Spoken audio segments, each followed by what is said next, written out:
দর্শক ভিডিওটি ভালোভাবে লক্ষ্য করে দেখুন একজন ব্যক্তি একটা টি শার্টকে কত দ্রুত একজনের শরীর থেকে আরেকজনের শরীরে পার করছে আবার সেটাকে ঘুরিয়ে নিয়ে এসে আবার আরেকজনের শরীরে পার করছে। এটা কতটা বুদ্ধি খাটিয়ে কাজ করতে হয়েছে। এরকম বুদ্ধি খাটিয়ে কাজ করা অনেক কিছু দেখায় আপনাদেরকে। যেমন এটা দেখুন, ছাতাটা লাগিয়েছে, উপরে ময়লাটা পরিষ্কার করছে, তারপরে দেখুন একটা গ্লাস থেকে আরেকটা গ্লাসে দুধ ট্রান্সফার করার সময় এইভাবে পড়ে যায়। তো আপনি এটা করবেন না, আপনি যে বুদ্ধিটা করবেন একদম সহজ উপায় দেখুন। এই যে একটা স্পুন ব্যবহার করবেন, কত চমৎকারভাবে গ্লাস থেকে দুধ ট্রান্সফার হলো। দেখুন শুয়ে সুতা পরাতে কিন্তু অনেকটাই কষ্ট করতে হয়, যাদের চোখের সমস্যা তাদেরও হয়। যেমন এই বুদ্ধিটা অবলম্বন করে কিন্তু আপনারা খুব সহজে সুইয়ের সুতাটা পরাতে পারবেন, বেশ চমৎকার। তারপরে দেখুন এই বুদ্ধিটা দেখুন, বোতল কেটে চালের বস্তাতে লাগিয়েছে। তারপরে এইটা দেখুন, মানে এই লোকটার প্রতিটা বুদ্ধি একটু ভালোভাবে লক্ষ্য করে দেখুন, মানে শর্টকাট ওয়ে, মানে কঠিন কাজ বা পয়সা খরচ থেকে বাঁচানোর জন্য সে কিন্তু এই ধরনের আসলে বুদ্ধি খাটিয়ে কাজগুলো করে। দেখুন কত চমৎকারভাবে তেলটা ঢালছে বোতলে, তারপরে ওই যে হ্যান্ড ওয়াশের যে স্প্রে থাকে সেটাকে নিয়ে কাজ করছে, তারপরে সয়াবিন তেলের যে বোতল সেটাকে কেটে সব কিছু বানাচ্ছে। বেশ চমৎকার বুদ্ধি কিন্তু। যেমন ওপরে দেখুন বাল্ব লাগাতে কষ্ট হয়, কি বুদ্ধিটা খাটিয়েছে বোতল দিয়ে। তারপরে দেখুন বেলচা তৈরি করেছে, ডাবল বেলচা। তারপরে দেখুন খাবার ঢেকে রাখার জন্য একটা সয়াবিন তেলের বোতল কেটে করেছে।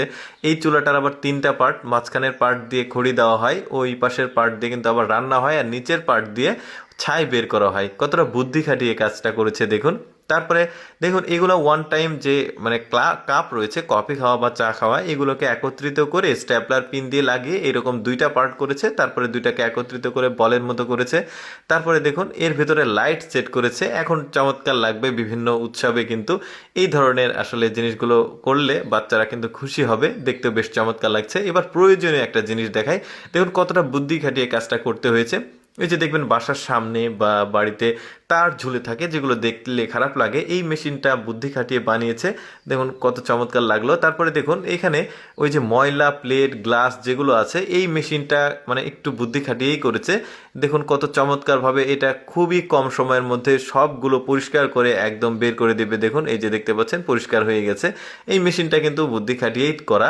আচ্ছা এবার আরেকটা এক্সেপশনাল জিনিস দেখায়, এটা একটা স্টিকার। দেখুন আপনার ঘরের দেয়ালের রং যদি চটে যায় তখন কিন্তু এই ধরনের স্টিকার ব্যবহার করতে পারবেন, ঘরের যে সৌন্দর্য সেটা কিন্তু একটু বাড়বে আর দেখতেও খুব চমৎকার লাগবে। এই স্টিকারটা আমার কাছে একটু ব্যতিক্রম মনে হয়েছে, মানে ঘরের দেয়ালের কালার নষ্ট হয়ে গেলে এটা দেওয়া যায়। তারপরে দেখুন এই লোকটা বুদ্ধি খাটিয়ে একটা টেবিল বানিয়েছে, টেবিলের উপরে অটোমেটিক চুলাটা তৈরি করেছে, আর চারদিক দিয়ে স্পিন করছে খাবারগুলো, যেটা আপনার প্রয়োজন সেটা আপনি নেবেন আর মাঝখানে রান্না হবে। এটাও কিন্তু বুদ্ধি খাটিয়ে করা। তো যাই হোক দর্শক, আমি সবসময় চেষ্টা করি আপনাদের সামনে কিছুটা ব্যতিক্রম ভিডিও উপস্থাপন করতে। এরকম ভিডিও দেখতে আমাদের পেজটি ফলো রাখতে পারেন। আজকের ভিডিওটি কেমন লাগলো কমেন্ট করে জানাবেন। ধন্যবাদ।